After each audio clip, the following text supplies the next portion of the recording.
Okay.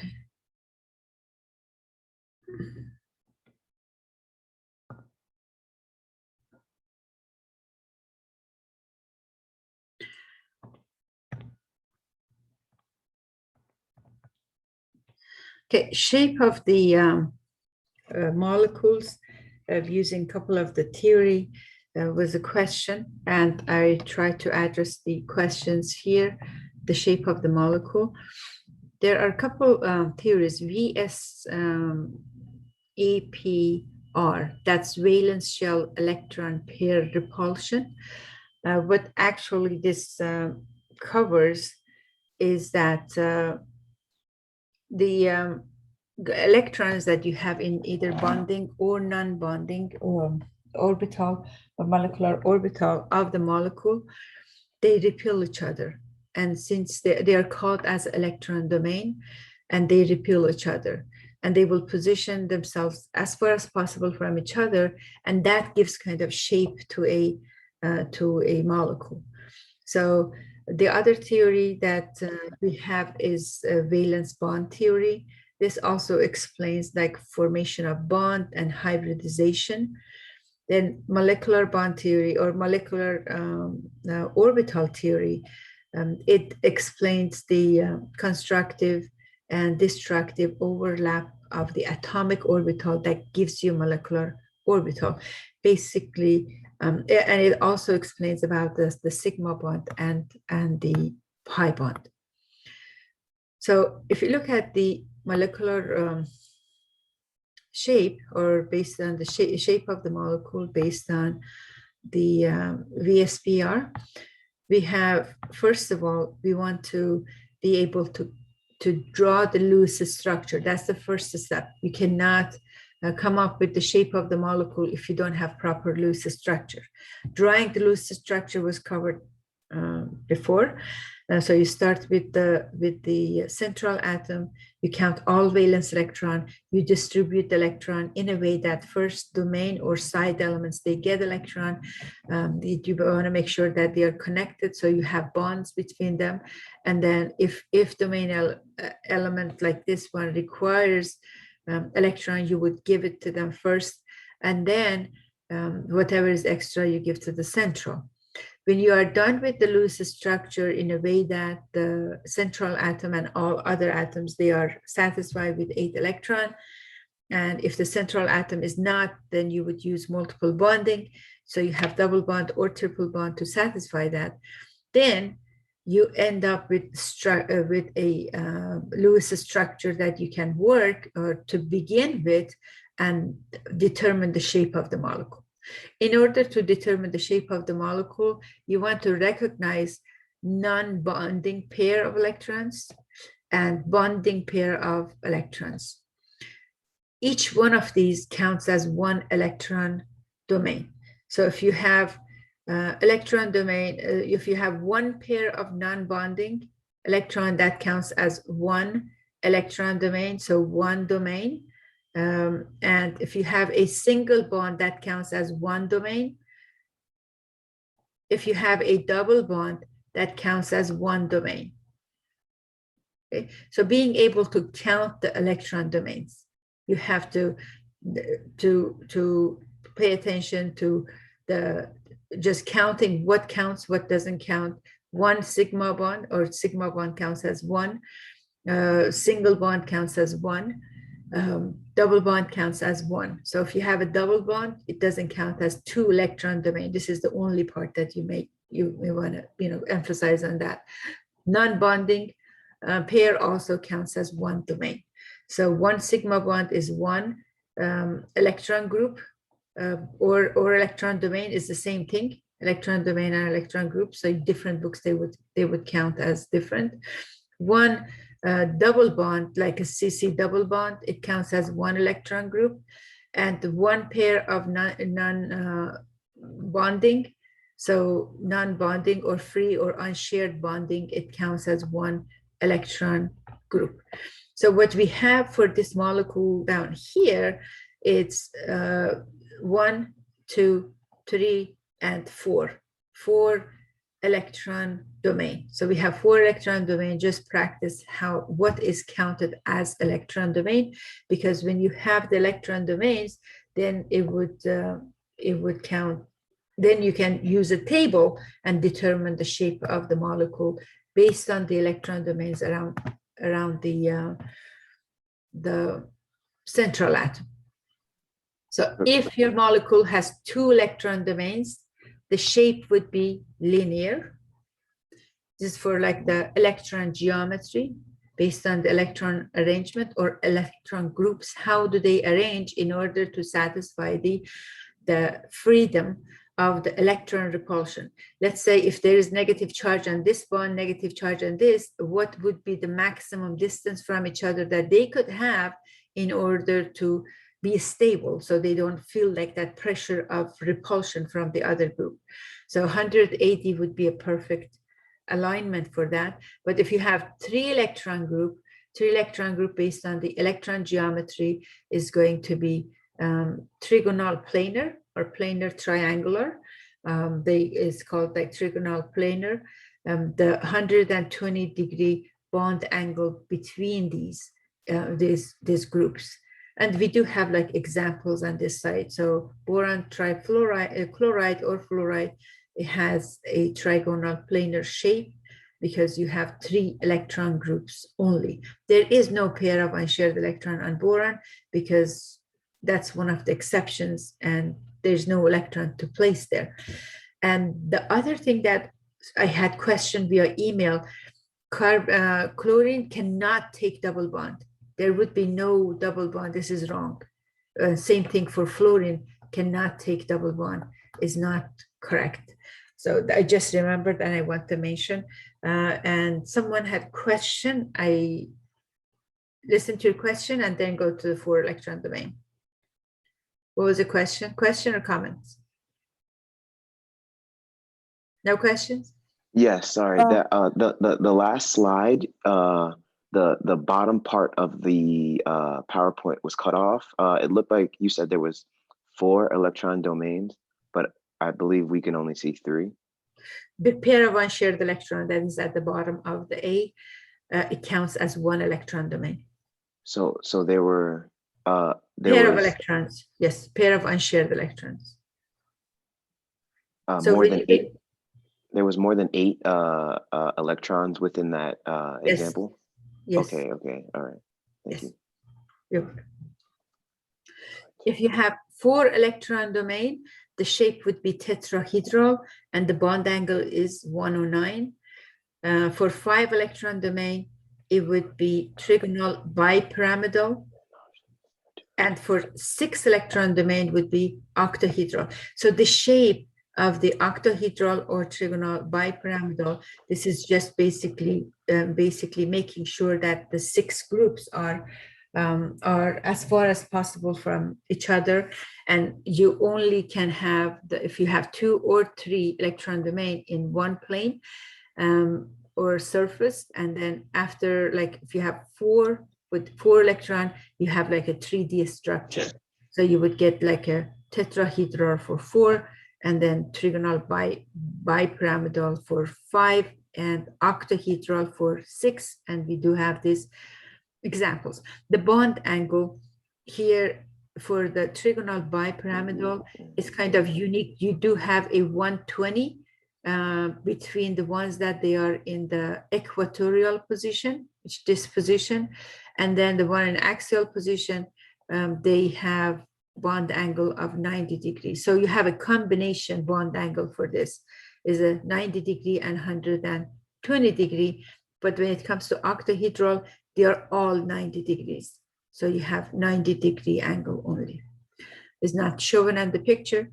And so this is like electron geometry, which does show the shape of the, it doesn't show the overall shape of the molecule, okay?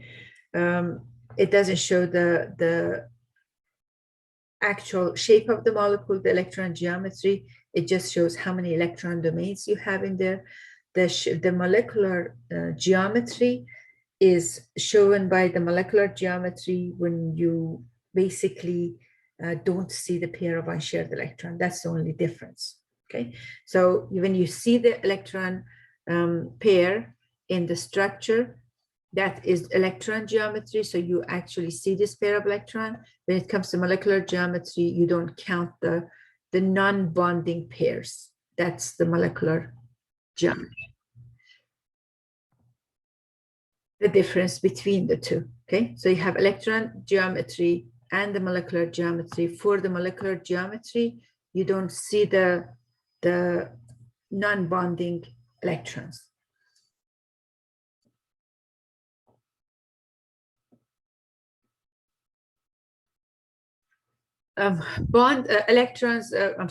Molecules can be polar or non-polar, depends on the shape of the molecule, depends on the shape of the molecule. So if you have carbon-oxygen bond in CO2, the bond between carbon and oxygen is polar, but the molecule is non-polar. So overall dipole is non-polar. So if you have polar bond, it doesn't mean the molecule is polar.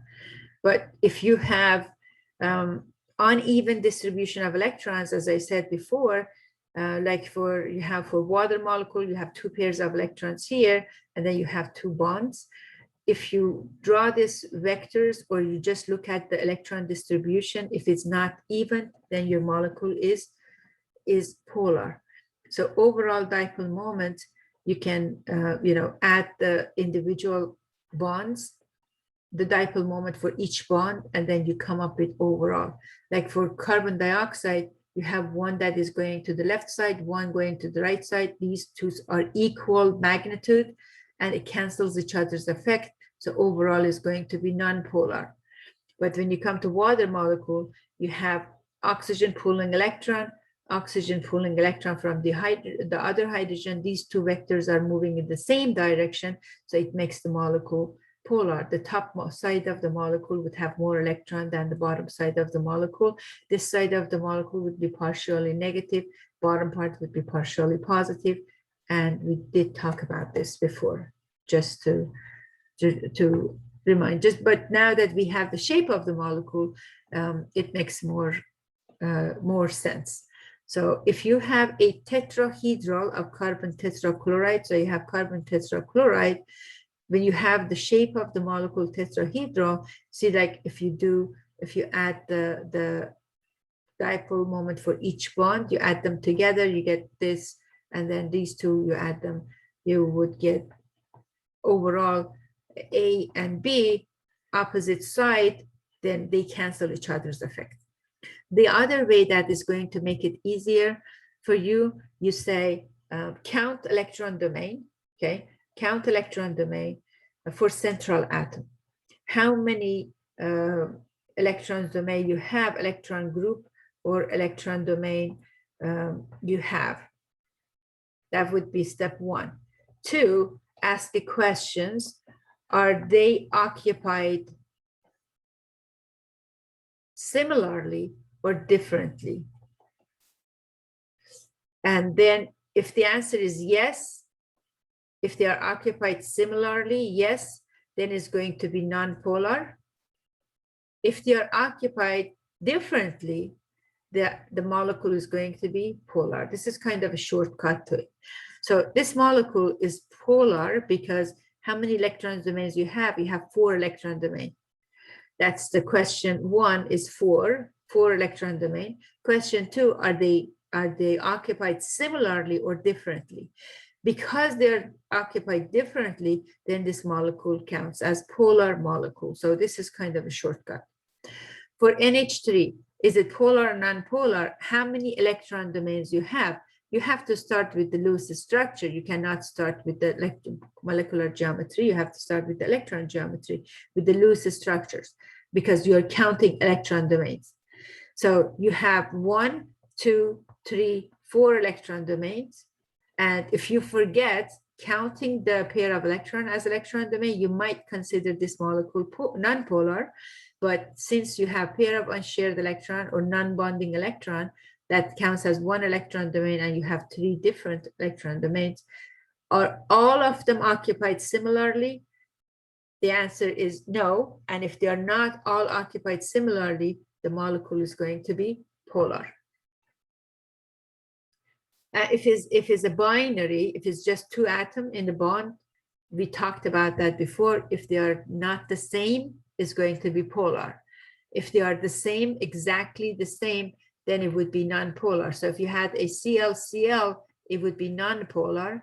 HH would be non-polar, but HCl would be polar because they are different. And then for the molecule, these three electron domain only, and they are all occupied similarly. And if it's occupied similarly, is going to be non-polar. Molecular geometry, that's based on number of electron domain. So if you have number of electron domain as 2, molecular geometry is going to be linear, and bond angle is 180 degrees.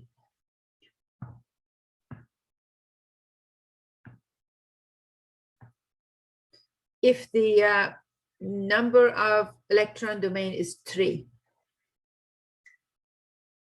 then you have 2 cases.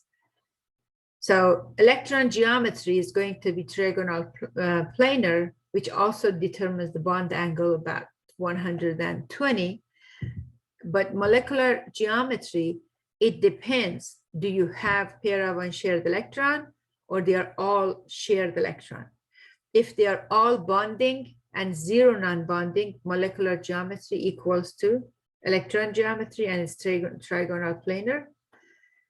But if you have 2 bonding and 1 non-bonding, the shape of the molecule would be bent. So you start with the Lewis structure. Count electron domain. If you have 3 electron domain, there's only 2 possible structure, either trigonal planar or bent. And what would tell you is going to be trigonal planar is if there is no non-bonding domain. If there is 1 bonding domain, is going to be bent. If you have 4 electron groups, you have 3 possible structure, and the 3 possible structures. So if it's 4 electron domain, electron geometry would be tetrahedral.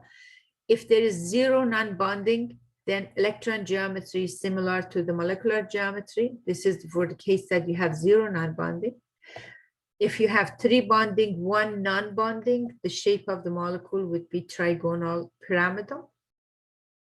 And if it's 2 bonding and 2 non-bonding, you get bent, just like molecule of water. So basically, the electron pairs that you have on the oxygen, they are going to push this down, and it would make it shape of a bent. But if you have them all shared, you have tetrahedral. So this is when you have 4 electron a group. For electron geometry is tetrahedral. Molecular geometry could be tetrahedral, trigonal planar, or bent.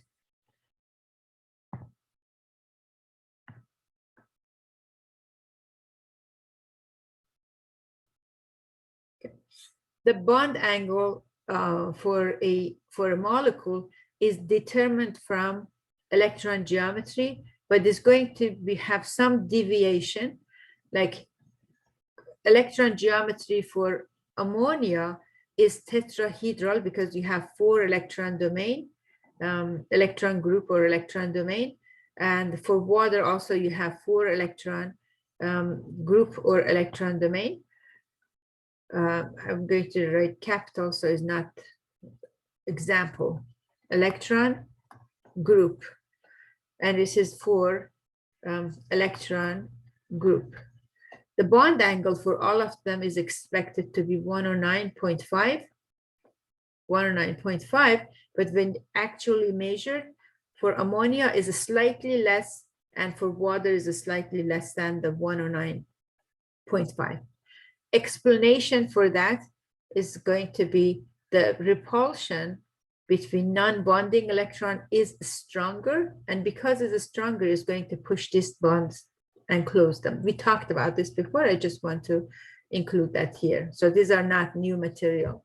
The only thing that is we didn't talk about is that the shape of the molecule. Everything else we did talk about in the previous class.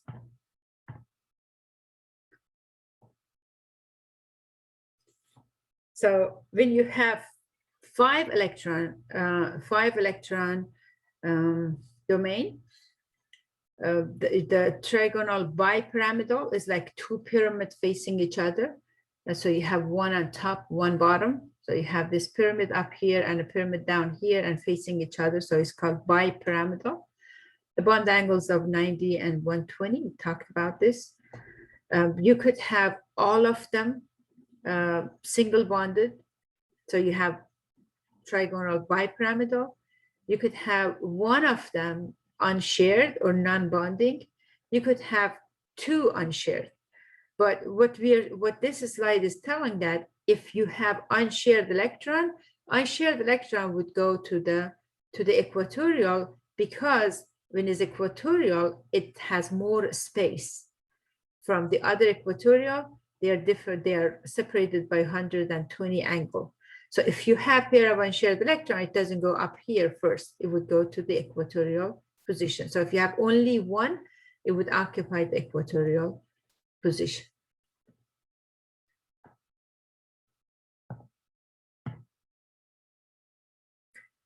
If you have 5 electron group, you don't have to memorize all of them.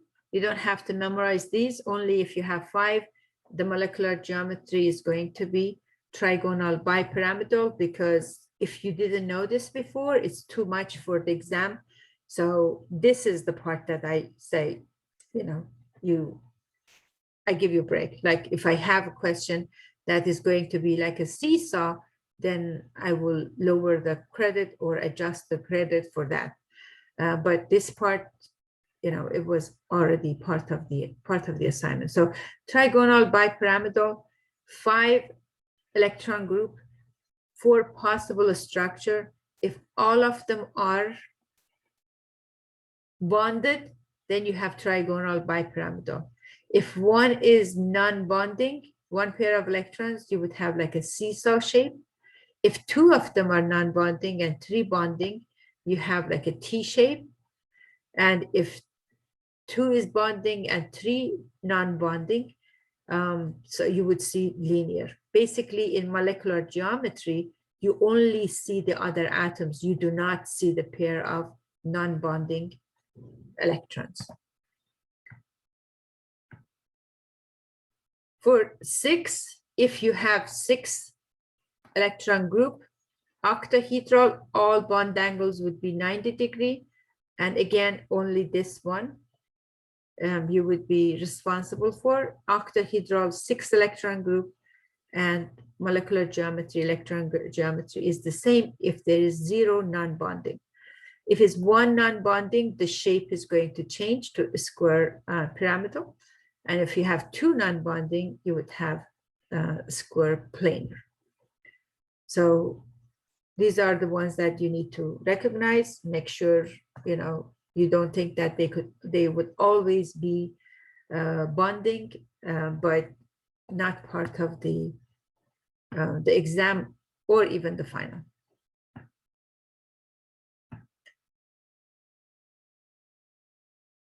For larger molecule, you just treat it based on like section by section.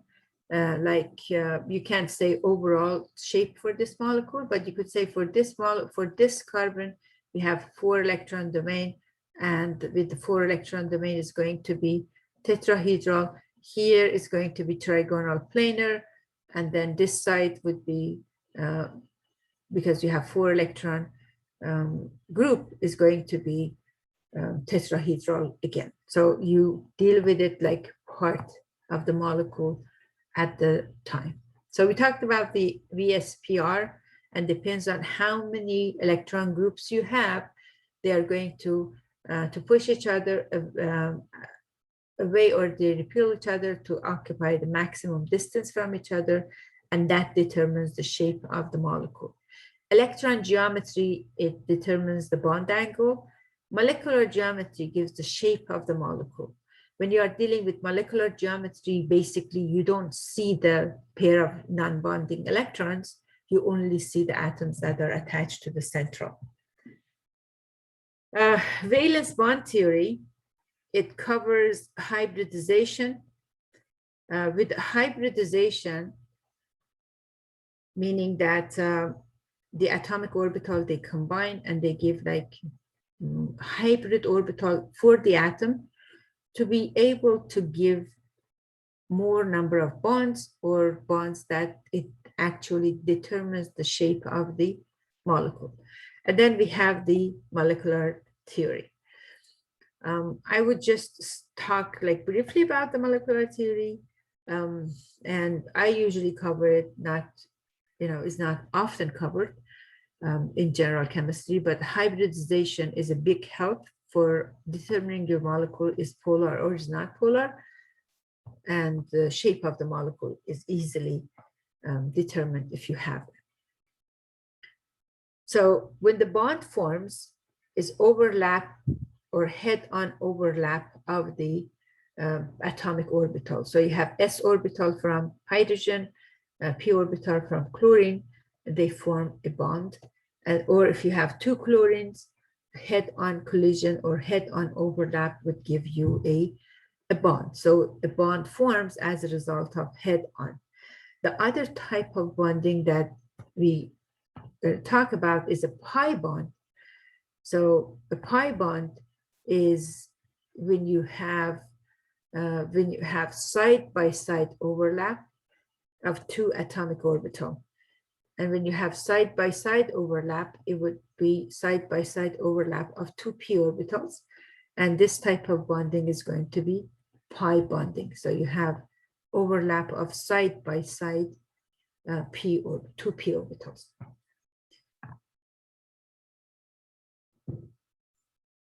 Okay. So if we have atomic orbitals, we already know atomic orbital could be s orbital, it could be px, py, pz orbital, and px, py, and pz, they are perpendicular, right? So if you call this x, y, and z axis, the bond angle between them is going to be like 90 degrees. So if atomic orbital, they were the only ones that they would go through formation of a bond and overlap with something else, it would be very hard for molecule to form a shape of a tetrahedral. So to explain this shape of the molecule, they came up with the idea of hybridization. It says like if you hybrid this atomic orbital, and we instead of one s orbital and three p orbital, if we have four atomic orbital that has some s character and some p character, and we call it like sp3. So if we call it sp3 orbital, what does it mean? It means the orbital that has 1/4 s character and 3/4 p character. If you bring all four of these together and tie the end of them, then this part is going to go extend as far as possible from each other and would stop when the bond angle is 109. So we have the explanation for shape of the molecule and the bond angle. One of the explanation was formation of hybrid orbital or hybridization. Yes. Are we supposed to know the location of where the orbital is, S3 and the 3p at this point? No, but you are expected to know for this chapter that if you have a SP, what does SP and SP2 and SP3 means? How many orbitals you're going to have for the atomic central atom. And let me just explain this, and then you don't have to know the location for each one, but if you are given a molecule, you should be able to recognize what is the hybridization based on number of electron domain that you have for central atom. So basically both VSEPR and hybridization, they're talking about the same thing, but the terminology is different. One is counting electron domain, that's VSEPR, and then based on number of electron domain, it tells you what is the shape of the molecule. The other one, counting electron domain and saying what is the hybridization, what type of hybrid orbitals actually made this shape, is just adding extra piece of information to it. Okay, so I don't know if I answered your question or not. If you're worried about memorizing the orbitals individually, no. But knowing that if you have two electron domain, the shape is going to be linear because it's a reinforcement of the VSEPR and is the same thing. It doesn't change the shape. This is just explaining how a molecule of like beryllium, how beryllium can form BCl2, okay? How beryllium can form BCl2 if beryllium has pair of electron in 1s and one pair of electron in 2s. How would it overlap with chlorine if it doesn't have single electron? So when you say valence bond theory is basically saying that you must have single electron for it to form bond or overlap with the chlorine with single electron, and why this bond is forming. You cannot explain formation of the bond if you just draw the electron configuration or orbital diagram for BE. But if you use this idea of if you add some electron, some energy to this electron, add energy, it will, one electron would go to higher energy orbital, which is the 2p. Now you have two single electrons. And since you have two single electrons, it can form one Cl with this one and another Cl with the other one. So this excitation of the electron to go to the higher energy level is called basically excitation. And then you would combine the hybridization, basically you blend the two together. So you have an s orbital and p orbital. You mix one s, one p orbital, you get the sp orbital. The addition is a linear addition. What it means that if you have one s orbital and one p orbital, you end up with two orbitals. 1 plus 1 equals 2. One orbital, that's orbital, right? Plus one orbital, it gives you two orbitals. And even if since this is like an s orbital and this is a p orbital, the two orbital that we have is called sp orbital. And if you have only two orbital, that gives you two electron domain only, two electron domain. And if you have two electron domain, the shape is going to be linear and the angle is going to be 180 degrees.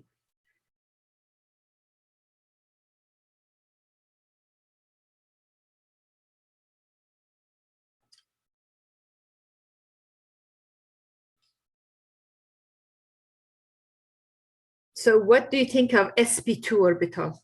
Can anyone just tell me what does it mean if you have sp2 orbital, or how would sp2 orbital would form? Because this is called the sp orbital. Each one is called sp orbital. This is the sp and sp orbital. You have two sp hybrid orbital. It's coming from one s and one p orbital. If you have sp2, what would be the combination?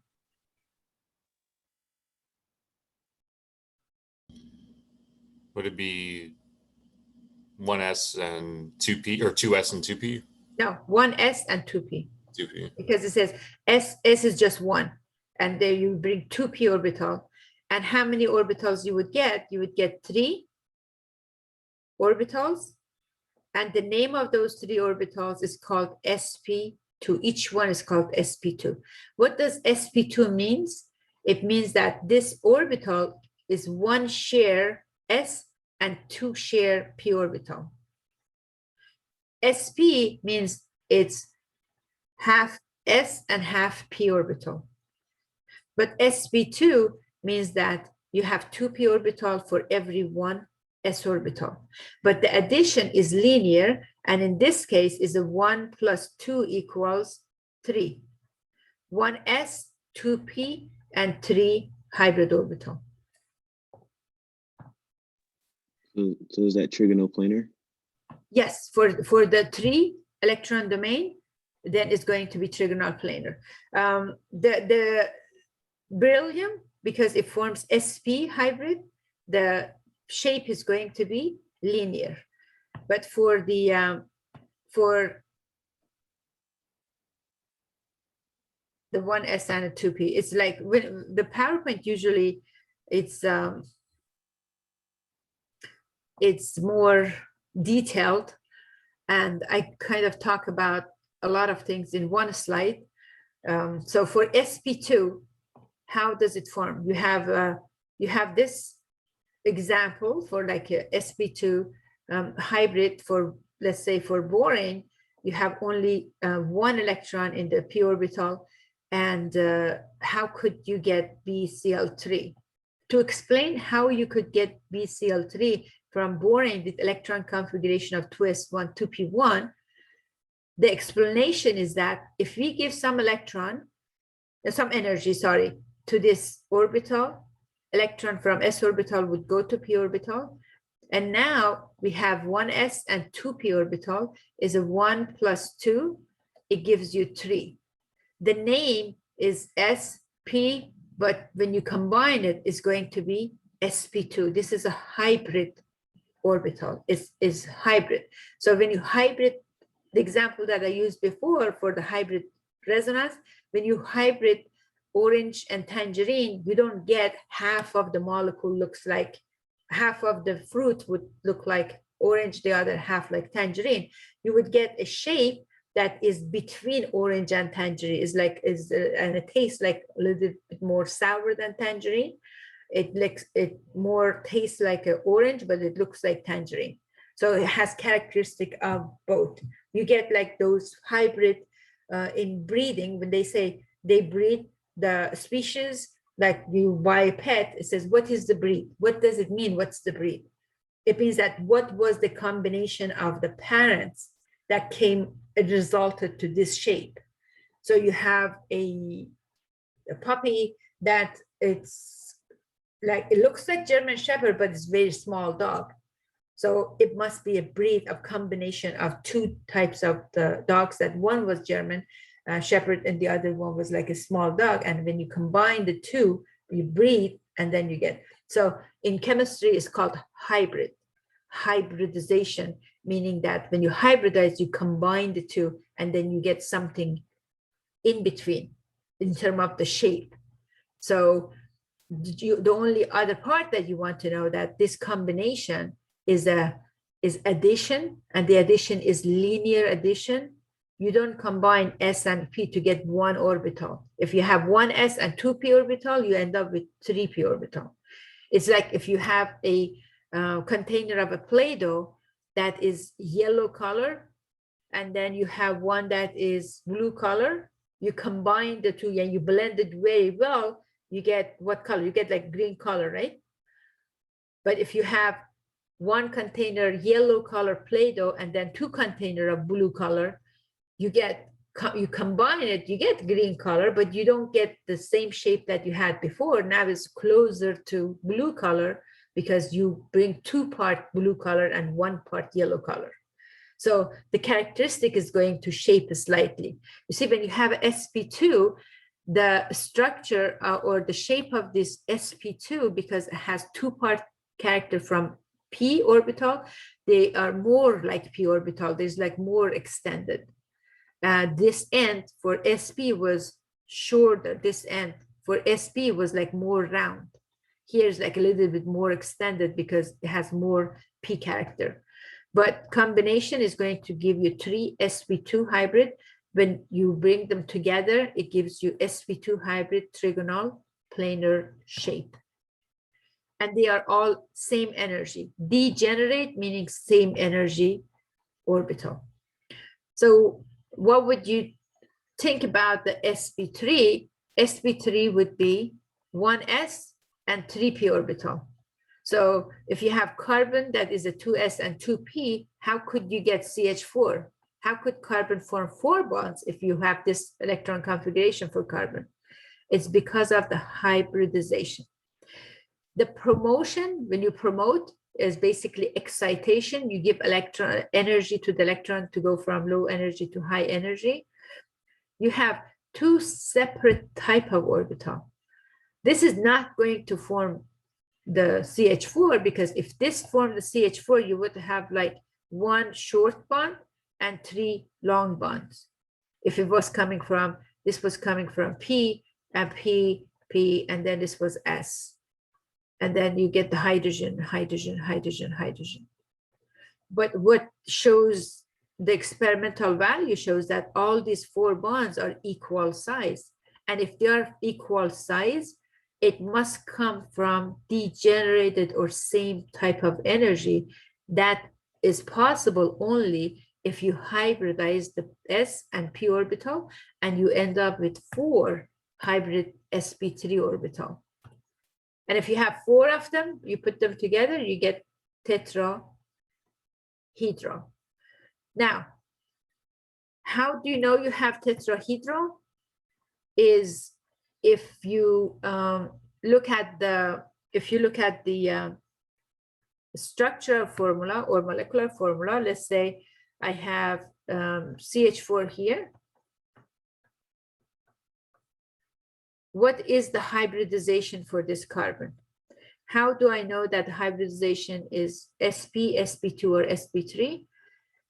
If you have 2 electron domain, it would be sp. 3 electron domain would be sp2. 4 electron domain would be sp3. Because I have 4 single bond, and if it's 4 single bond, it's going to give me 4 electron domain.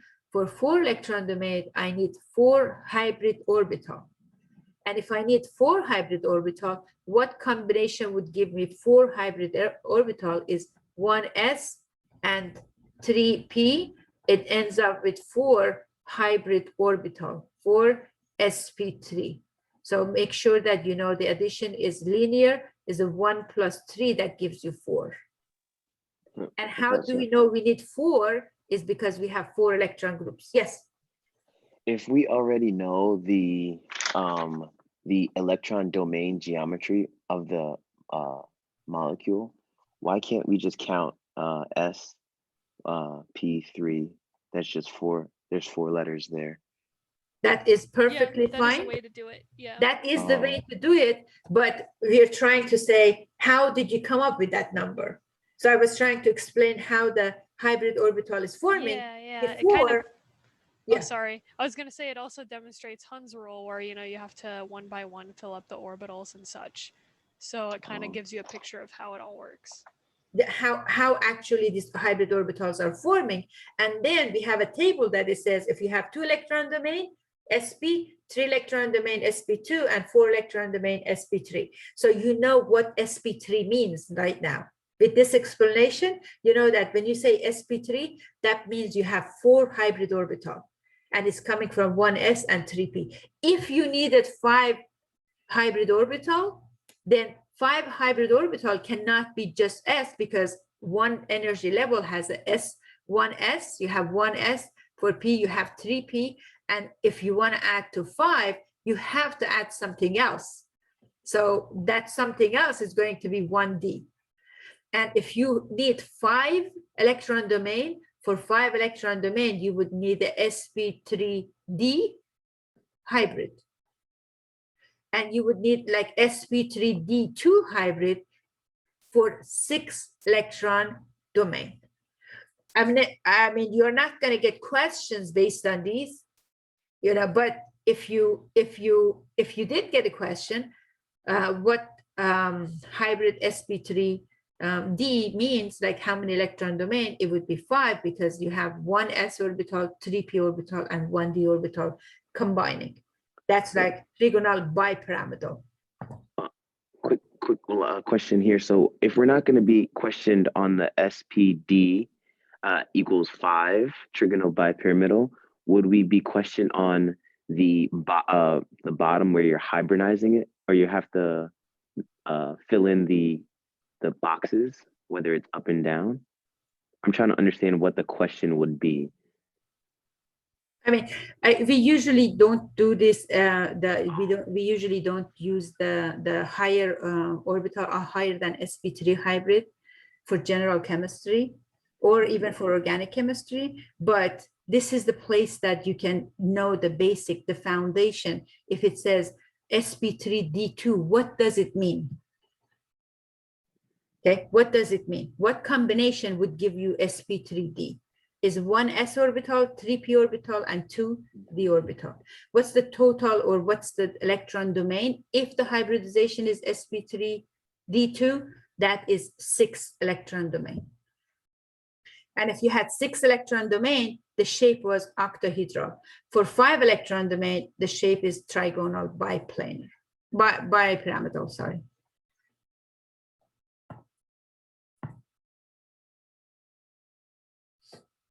Okay, here's the table that you would want to know. Combination of the two, VSEPR and the hybridization. If the hybridization, if you have 2 electron domain, for 2 electron domain, hybridization is sp, the shape is linear. For 3 electron domain, hybridization is sp2, the shape is trigonal planar. For 4 electron domain, you have sp3, tetrahedral, 5, and 6 given.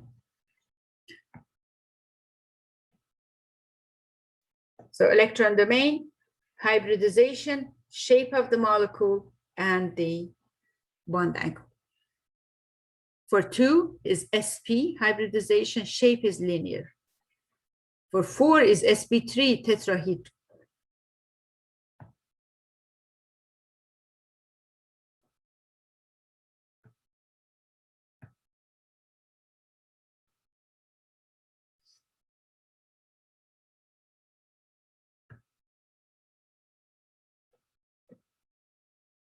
Formation of the pi bond is the overlap of side-by-side overlap of p orbital that gives you the pi bond.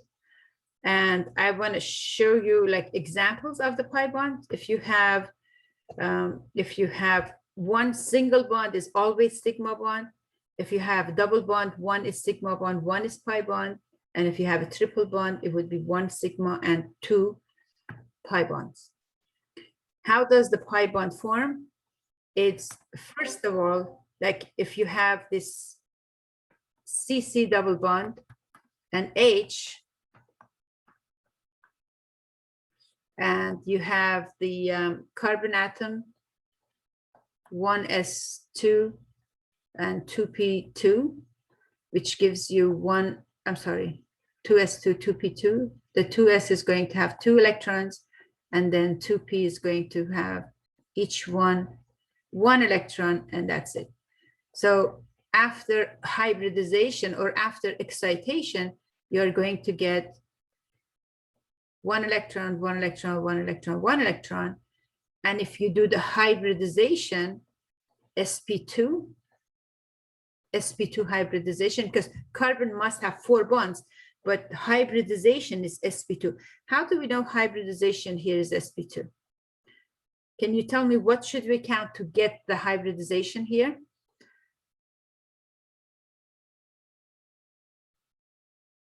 I want to find out the hybridization for this carbon. What should I start with? What should I count? At least one response.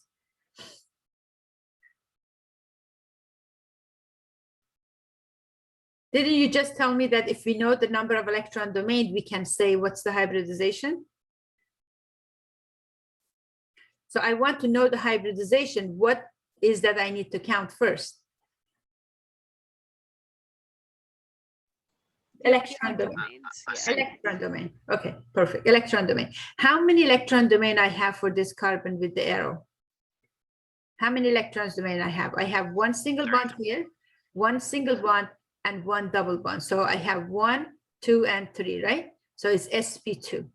What does sp2 means? It means that one s orbital and 2 p orbitals, they combined and they gave me this sp2 orbital for this carbon. What's the hybridization for the other carbon is also sp2, right? For the other carbon, I have sp2 because I have 3. So I have sp2. So this combination here, this bond, the first bond, the sigma bond is a sp2 combination. But what happens to this p orbital that we have here is a p orbital. This p orbital is going to stay in the molecule. But when it stays in the molecule, for each carbon, I have a p orbital that did not hybrid, is going to be perpendicular to the surface, to the center. Each carbon is sp2. So we have one s and 2 p orbital combined and one p orbital that stayed unhybrid. When you bring these two carbons together with sp2, now the p orbitals, they get close. And when they get close, they start forming bond, like half a pi up and half a pi down. And together is going to be 1 pi bond. So first you have the sigma bond, then the hybrid orbital, they come together, they form bond, and then you get your pi bond together. So if you have a double bond, it's going to be 1 sigma, 1 pi bond. So you need 1 p orbital that it did not hybrid, because if you have sp2 hybrid, 1 p orbital stayed, it was left.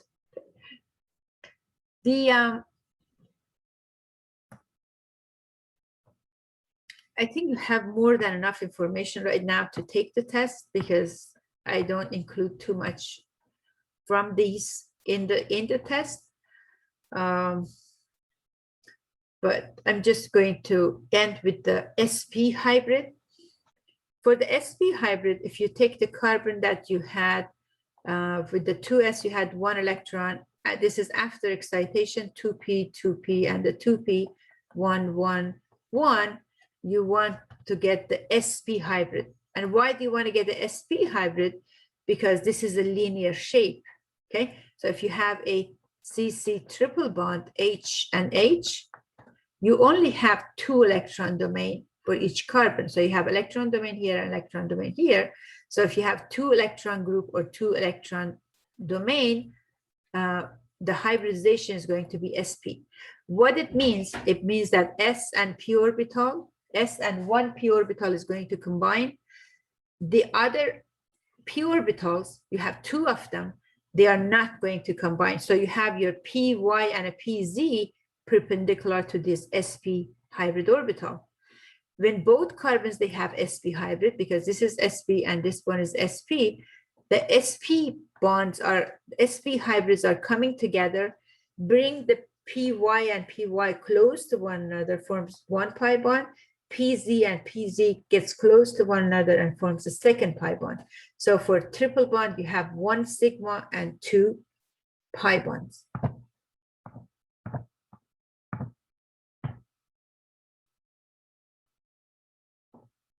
Okay, we have sp2 hybrid here.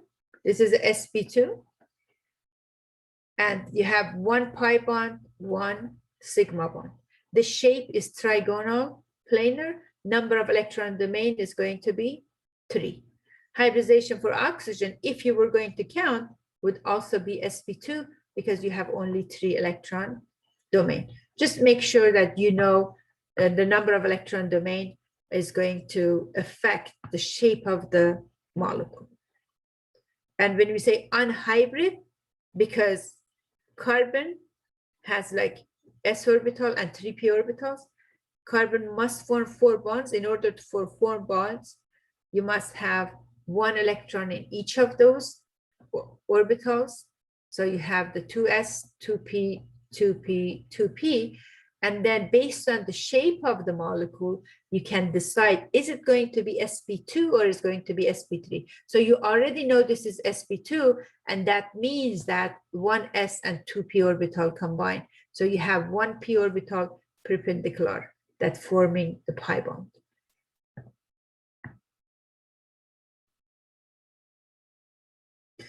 For carbon, nitrogen, and oxygen, if you have it as a central atom, if it's sp, linear shape, and then for single bond is going to be tetrahedral if they're all single bond. If there's one double bond, is going to be sp2, and you have the shape. If you have one triple bond or two double bonds, sp hybrid, and the shape is going to be linear.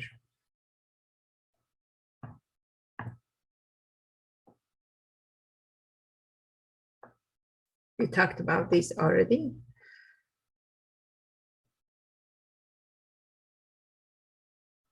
Professor, I had a question. Yes. I was wondering because I usually watch your videos on the unit, and I was wondering if you're able to like cover more information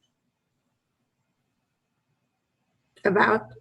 like I don't like go like thoroughly like go more in depth with. Okay.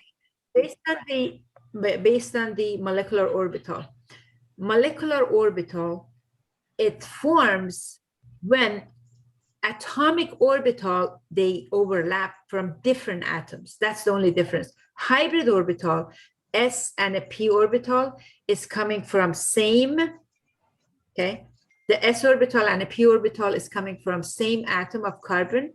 But when you talk about atomic orbital, this is from hydrogen one, first hydrogen, and second hydrogen. Okay, so molecular orbital forms from overlap of two. And then you have 1 + 1 = 2. If we see only one sigma bond forming, molecular orbital theory explains that there is actually another orbital. But electrons, they are more stable in the bonding orbital. So we have bonding, and then we have anti-bonding. So this is like the asterisk shows that is anti-bonding. We have bonding orbital, anti-bonding. Well, if the atomic orbitals are right here, if you have two separate hydrogen, they are at this energy level. When they form bond, they become stable. When it becomes stable, that means electrons are in the orbital that it has less energy. So it would go down. Both electrons would go to this bonding orbital. The more electron you have in bonding orbital, that means you have a stronger bond. Now, let's assume that you had, instead of hydrogen, you had helium. If you had first helium and a second helium, instead of one electron, you had two electrons. When they form bond is one orbital, it would give you two orbital. If two electron goes to the molecular orbital, bonding, what happens to the other two electron has to go up because the first orbital cannot take more than two electron. Remember, if the name is orbital, cannot take more than two electron, regardless if it's molecular or atomic orbital. So what is happening here? You have two electrons that brings the nucleuses together, trying to form bond, and you have two electrons that pushes away from each other. And if two electrons forcing the nucleuses come together and two electrons is pushing away, it's like even, that means that you can never have a bond between helium and other helium because this bond doesn't form. So molecular theory basically covers that, is the molecular orbital forming from overlap of atomic orbital, and you have bonding orbital, you have anti-bonding orbital. Electrons are stable in the bonding orbital, and they start going into bonding orbital unless all bonding orbitals are filled up, then they go up to the anti-bonding. If you have electron in anti-bonding, it would make the molecule very unstable.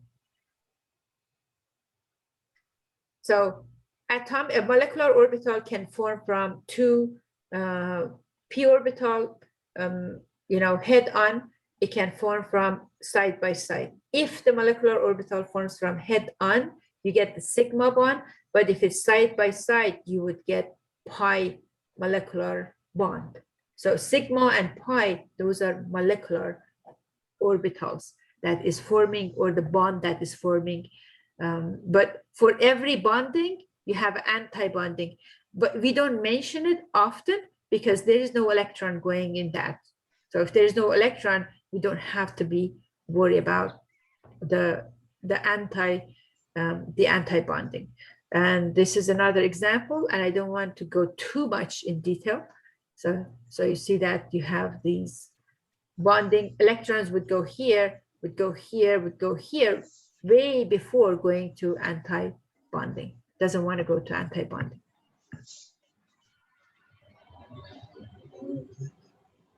Okay, that was the end of what I was going to cover. I'm